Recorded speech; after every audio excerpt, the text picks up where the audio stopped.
Hello, welcome to Do It Yourself channel. Today I will show you where to find and how to check your IMEI number in our Samsung Galaxy S22. So, where to look for this IMEI number? We need to go to Settings, and when we scroll all the way down here in the section About Phone, we have this number.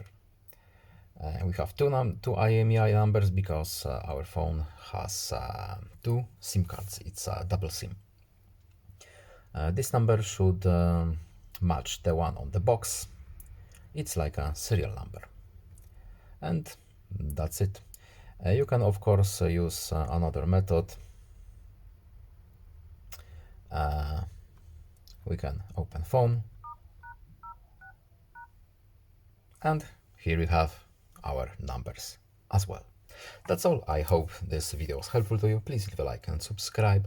Have a nice day and see you in the next video. Goodbye.